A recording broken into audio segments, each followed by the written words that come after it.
Today's video is for those that do their own fulfillment on Amazon or who plan to be doing only their own fulfillment and not using FBA. Best practices for Fulfilled by Merchant, FBM. Here we go.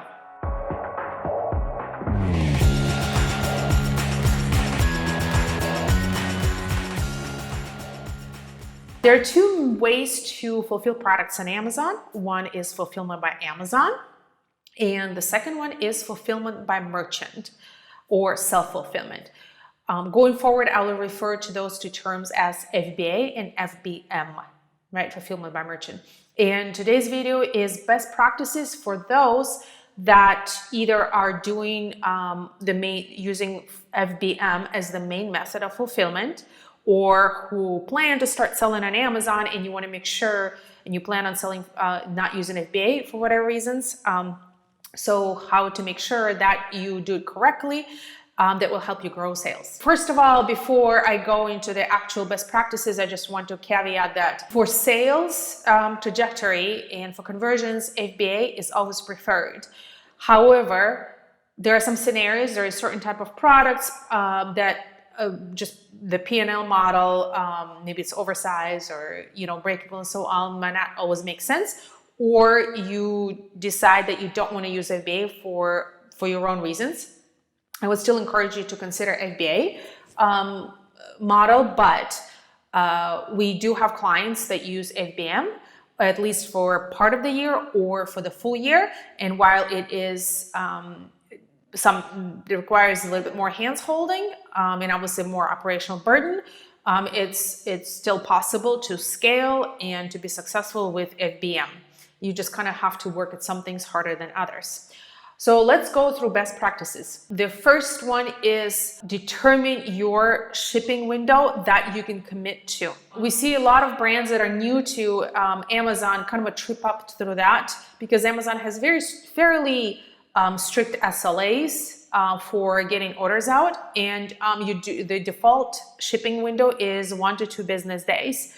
You can, however, stretch it out to, I believe right now it's 5 days, meaning that from the order time to when you ship the order, that's the amount of time. That's what I mean by shipping window. That's the amount of time that you have. If you go beyond that window, you get dinged for failing to ship on time. So determine, because again, if you don't do anything, you're given default 1 to 2 days. Determine what you're comfortable with. While of course the sooner is the better, because when customers click buy, before they click buy, they will say estimated delivery date, which does consider your shipping window. But what's more important is to get the shipment out window time frame that you can actually commit to. Okay. So that can be done in review and shipping settings. The second one also is in shipping settings is to review your shipping options and regions who you plan to deliver to. By that I mean, okay, so what is your standard, delivery? What is your expedited? What is the 2-day? So there is that. If you do not, most of the time, for example, for cost reasons, some products, it doesn't make sense to commit to 2-day delivery. So there is that. Make sure you review that. Otherwise, you're given defaults. And then also the second one is where you deliver to regions. So there is 48. Here I'm talking in the context of Amazon US, well, in Amazon Canada too. So basically North America. For example, for United States, there is 48 states. And then there is, there's Puerto Rico, and there is Alaska, and there is the islands, and there is the military, I think it's called AFP, right? The military locations. So you can choose, for example, to deliver only to 48 contiguous states. You cannot say, I'll deliver to Illinois, but not to California, unfortunately. However, you can exclude Hawaii, Alaska, and Puerto Rico. So we do have some clients that choose that. While, it does kind of limit your potential pool of customers, it's not percentage-wise. Majority of customers don't come from there. So I think it's better to be safe, more conservative in your shipping estimates and, for your cost reasons and so on, versus don't be afraid to limit your pool, so to say. So review your shipping speed options and regions that you deliver in shipping settings in Seller Central. Best practice number 3, even if you use FBA, treat FBM as a backup. What we have found, especially during COVID, where supply chain was disrupted, right? And I think right now we're in 2021, there's other geopolitical events going on that I think disrupt overall world supply chain. So having FBM as a backup for FBA ensures that you don't run out of stock, because the most important thing is to be on the market, right? To be available for sale. If you do have capability to fulfill orders yourself on a need basis, do set that up as well. I get this often question a lot where, well, can you do both? Can you use both Amazon fulfillment and fulfill yourself and do FBM? And the answer is yes, you can. So you do need to set up separate SKU, not the separate product page, but the separate SKU in your inventory, but it's possible. We do that a lot. That allows you to be, again, being available on the market. So in case there's FBA, there's FBA inventory limits sometimes we've experienced, right? Pretty much any type of interruptions during FBA. Best practice number 4, set free shipping. Do not charge for shipping. The reason for that, simple, it's going to improve your conversions. If you think about it, Amazon Prime customers are used to free shipping, right? So there's never separate shipping price. So if you fulfill yourself, first of all, they're not going to get order in 2 days, most likely, right? If they do standard free shipping. So remove that extra barrier of shipping costs. Make it easier for them to click buy. Do set free shipping, because you are going to be compared, if not consciously, subconsciously, right? Because everybody's used to Amazon free shipping. Now, depending on the pricing model, depending on your product and your P&L and your margins, there is sometimes an opportunity to kind of consider for shipping, kind of bake into your margins. It's not always the right answer. I think it also depends what role your product, what type of product, what is it, an entry product, or what is it in your kind of overall journey of your customers, right? Do kind of consider free shipping as part of the overall pricing model for Amazon. The best practice number 5 is set customer expectations up front. By that I mean eliminate negative reviews as much as possible, negative reviews due to fulfillment issues.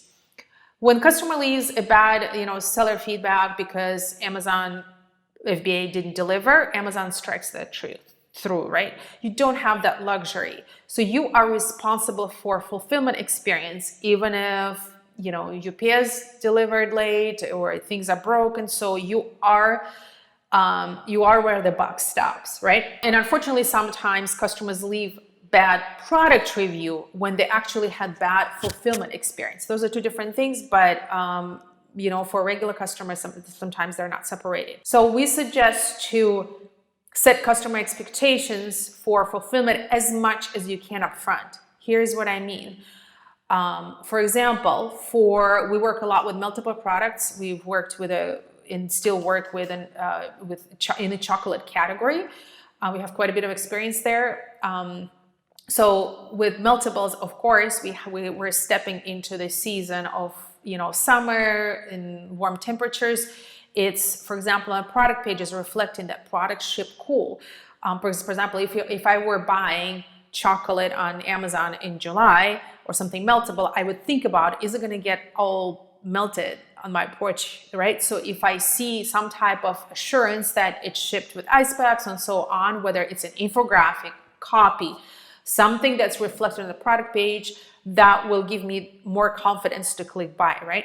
Of course, you have to deliver on that promise as well, but anytime you're dealing with impact to fulfillment process due to seasons, weather, and so on, do kind of obviously mitigate bad fulfillment experience, but tell customers that you have thought about that ahead so they don't get dissuaded from buying. Another example is, again, from our empirical experience, as always, we had, this is for Amazon Canada, in this last winter, was actually in US, was what I hear was a very, very cold, and we had a breakable bottles, right, glass bottles, brand where the courier delivered them and left them outside. If they're out for a few hours, they would just burst, right? Or bottles would pop open, so there would be And that's unfortunately we can't control. So we started sending messages to customers after their orders, explaining, please, pick up, you will get a confirmation, please pick up as soon as possible. If you have any issues, let us know, because we wanted to make sure that customers do not go and by default leave a bad review because their bottles broke, right? So again, setting expectations for customer experience, and most people understand that. If you're in the snow again, and if you're in February in Manitoba, the message saying, hey, because of cold weather, please don't leave, pick up as soon as possible, and so on. I think everybody understands that and can appreciate that, because it's showing that you're thinking about them having great experience with your product. So those are 5 best practices for fulfillment by merchant. So let me walk through them one more time. The first one is determine your shipment window that you can commit to. That's the lead getting the shipment out window. Number 2, review your shipping settings for shipping speed options and for regions that you deliver to. Number 3, do treat FBM as a backup for FBA. This will help you with conversions and sales growth. Number 4, do set free shipping for fulfillment by merchant. And last but not least, set customer expectations ahead for their fulfillment experience. Okay? If you are brand looking to grow on Amazon, if you perhaps are struggling with fulfillment by merchant or any type of fulfillment elements, do comment, ask questions, or you can also find us at redrocksecommerce.com. Talk soon.